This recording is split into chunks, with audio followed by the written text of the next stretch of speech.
Hello friends, welcome to my channel সুপ্র কি বানি। এখন আমি একটা বাংলাদেশি সিরিজের ট্রেলার রিয়াকশন করতে চলে এসেছি, যার নাম হলো গোলাম মামুন, যেটা কিছুক্ষণ আগে বেরিয়ে গেছে হইচই বাংলাদেশের অফিসিয়াল ইউটিউব চ্যানেলে।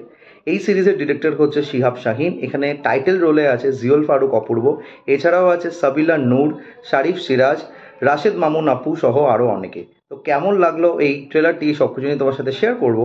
So why are we waiting for, let's start with the video.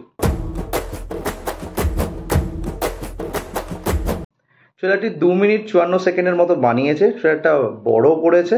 তবে ট্রেলারটা দেখে যে তোমাদের এক্সাইটমেন্ট কিছু আসবে সেটা আমি গ্যারান্টি দিতে পারছি না, বিকজ আমি ট্রেলারটা নিজে দেখেই এক্সাইটেড ফিল করিনি। জাস্ট বিকজ টাইটেল রোলে জিওল ফারুক অপূর্ব আছে এবং অপূর্ব দা বা অপূর্ব স্যারের অ্যাক্টিং আমার ভালো লাগে, তাই জন্যই কিন্তু এই সিরিজ বা এই কাজটার জন্য আমি ওয়েট করছিলাম। তো এটা হলো বুকের মধ্যে আগুন, যে সিরিজটা বেরিয়েছিল হইচইয়ের, সেইখানে এই চরিত্রটি ছিল গোলাম মামুন, যে ইনভেস্টিগেট করছিল।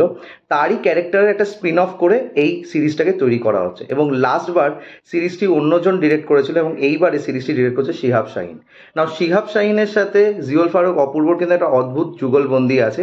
মানে তারা দুজন একসাথে যখনই কোনো কাজের মারফতে আসে, সেই কাজটা কিন্তু ভালো হয়। সেটা কোনো নাটক হতে পারে বা কোনো আদার কোনো ওয়েব ফিল্মও হতে পারে। তার সাথে এবারে সাবিলা নূরও যুক্ত হয়েছে।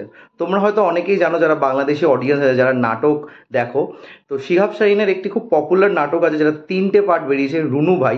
সেটাতে কিন্তু জিওল ফারুক অপূর্ব এবং সাবিলা নূর একে অপরের সাথে কাস্টিং করা হয়েছিল এবং সেই নাটকটির 3টে পার্টই কিন্তু বেশ জনপ্রিয়তা পেয়েছে। সেখান থেকে দাঁড়িয়ে এই দুজনকে আবার আমরা এই সিরিজের মাধ্যমে দেখতে পারবো, কিন্তু এখানে তারা অপোজিটস নয়, তারা একে অপরের সাথে একই কাজের সাথে যুক্ত আছে।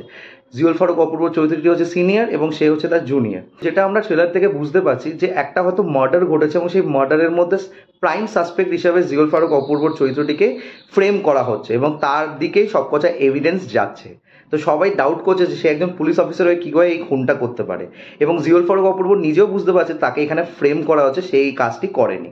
তো ফাইনালি এটারই ইনভেস্টিগেশন পুরোপুরি চলবে এবং সে নিজের যে অনারটা বা নিজের যে নির্দোষ ভাবটা, সেটা কিভাবে সে প্রুভ করবে, সেটা নিয়ে হচ্ছে ফুল গল্পটা হবে। তো এইটুকুনি জিনিস তো পুরো ট্রেলার থেকে বোঝাই যাচ্ছে। এবার জিওল ফারুক অপূর্বকে একটু ম্যাচিওর লুক এখানে দেওয়া হয়েছে এবং এরম টাইপের রোল সে কিন্তু রিসেন্টলি একটা কাজ করেছে উনো স্যার, সেখানেও কিন্তু তাকে বেশ এরম টাইপের একটা রোলে দেখা গেছে এবং সে সৎ পথে চলে সেরকমই একটা চরিত্র এখানে বোঝা যাচ্ছে। তো সে কিন্তু সচরাচর এরম টাইপের একটা ম্যাচিওর ক্যারেক্টার খুব সুন্দরভাবে হ্যান্ডেল করে। এর আগেও প্রচুর নাটকেও সেরকম একটা ম্যাচিওর ক্যারেক্টার হ্যান্ডেল করেছে। So I am looking forward to the characterisation, যেটা জিওল ফারুক অপূর্ব এই চরিত্রের মাধ্যমে নিয়ে আসবে। এছাড়া আগে যখন বুকের মধ্যে আগুন হয়েছিল, সেখানেও কিন্তু তার প্রেজেন্সটা আমার বেশ ভালো লেগেছিল। এবং যেহেতু এইবারে শিহাব শাহিনের হাত ধরে সে আবার আসছে, তো আশা করা যায় কিছু হলেও ম্যাজিক থাকবে এই সিরিজের মধ্যে। তবে ট্রেলারের পার্সপেক্টিভে আমার কিন্তু খুব একটা বেশি এক্সাইটিং কিছু মনে হয়নি।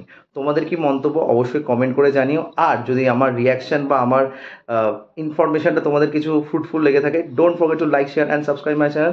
আমার সাথে জুড়ে থাকার জন্য আমাকে ইনস্টাগ্রামে ফলো করতে পারো। ইনস্টাগ্রাম হ্যান্ডেল হলো সুপ্রো09bit2। I repeat, সুপ্রো09bit2।